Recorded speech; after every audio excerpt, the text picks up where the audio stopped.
Today was one of those days when I felt completely in sync with my creative spirit. I woke up with this deep, overwhelming urge to paint.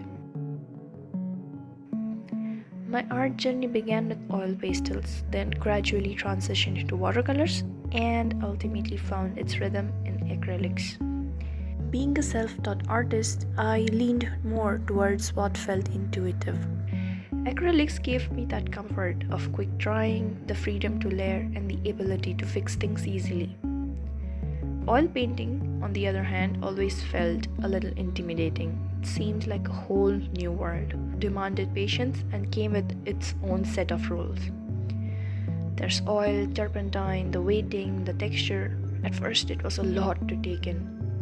I was not sure what I was doing honestly, so I stepped back and opened a book to understand the medium before rushing into it.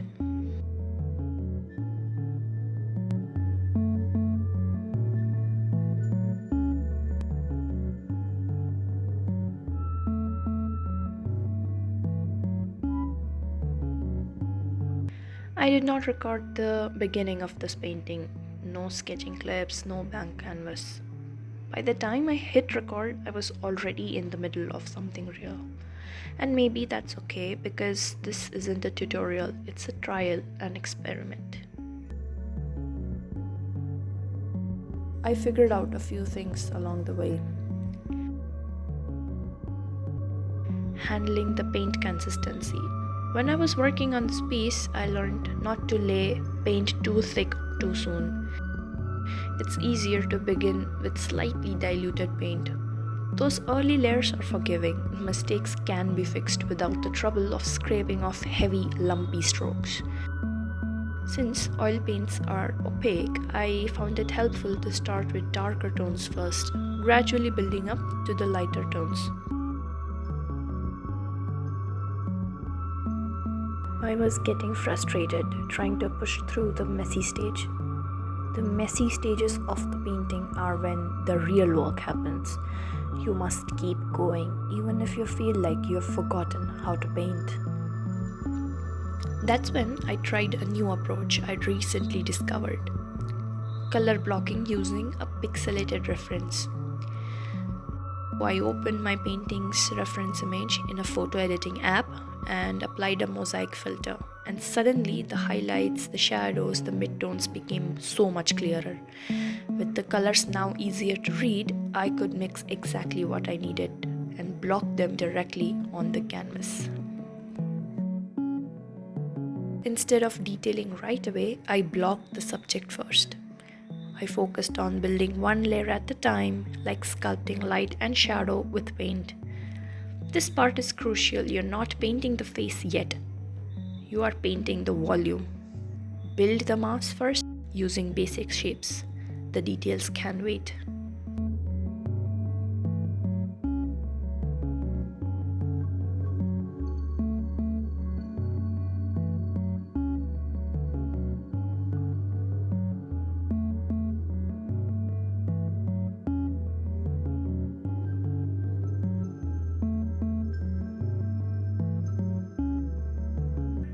Keeping your palette clean turned out to be a bigger challenge than I expected. With acrylics, I just peel off the dried paint when I'm done, but oils stay workable for much longer.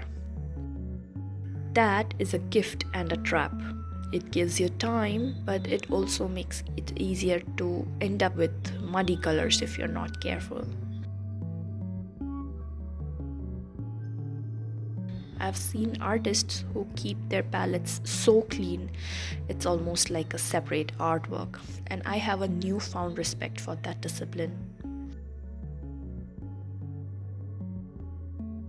I also discovered the magic of using a palette knife, not just for mixing paint, but for keeping my colors pure and my mind clearer.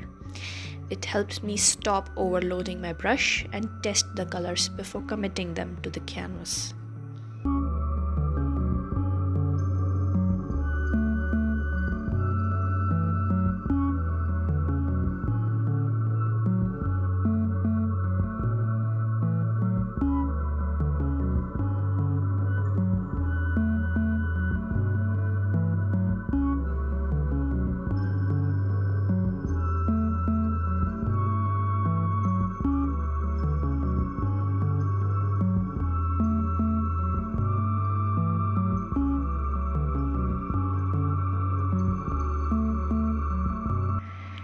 It's time to blend the colors and soften the skin textures.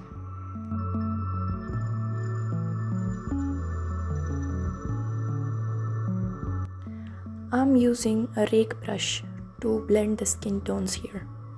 Honestly, I feel like skin tones could be a whole video on their own. It's such a vast area to explore. Maybe I'll create one separately, and that might give me more time and space to really experiment with different approaches.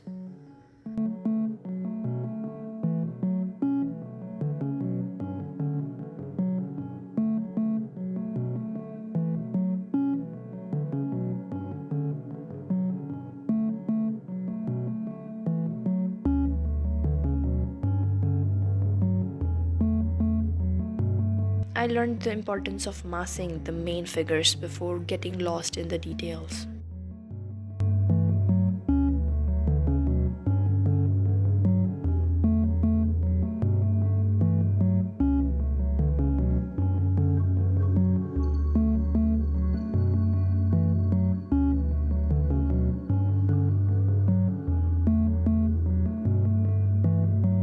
I start adding the finer details to the jewelry and the fabric. I'm painting two women draped in saris, adorned with intricate jewelry, layered necklaces, a choker, and a beautiful, elaborate nose ring.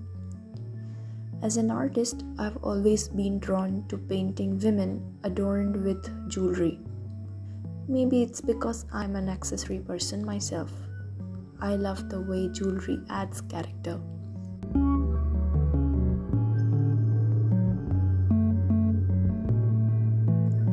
For me, it's more than decoration. It's a subtle reflection of individuality. Whether it's in the fabric she chooses or the ornaments she wears, be it gold, silver, or stone, each piece carries its own story. The clothing of both the figures had its own distinct look.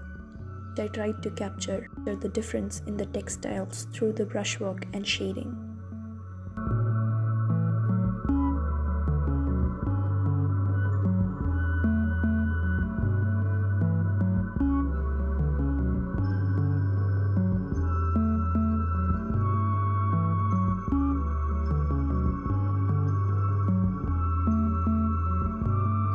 The best part was leaving the highlights for the last.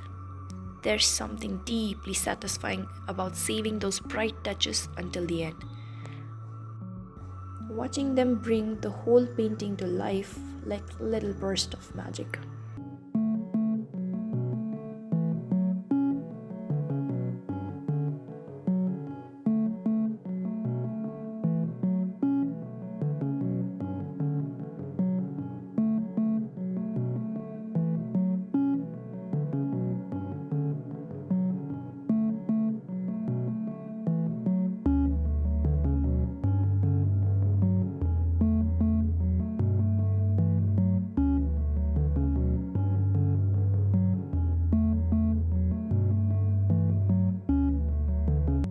Painting the faces was definitely challenging. The skin tones and contours in oil take some practice. But with a few attempts and adjustments, I feel I managed to bring them to a place I'm genuinely happy with.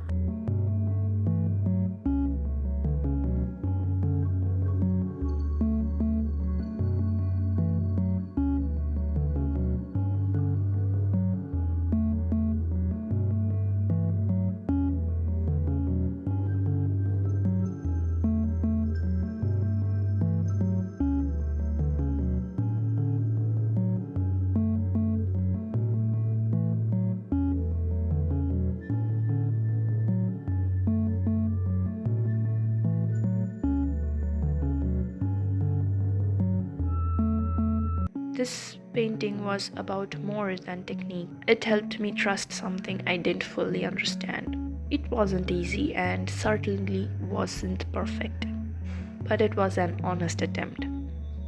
I'm so glad I listened to my creative intuition with this painting as it increased my confidence and I discovered a new technique. Sometimes I feel like the vision and the standards I have in head are too elaborate for me. But it is best to push yourself past your comfort zone. And that is what I did with this painting.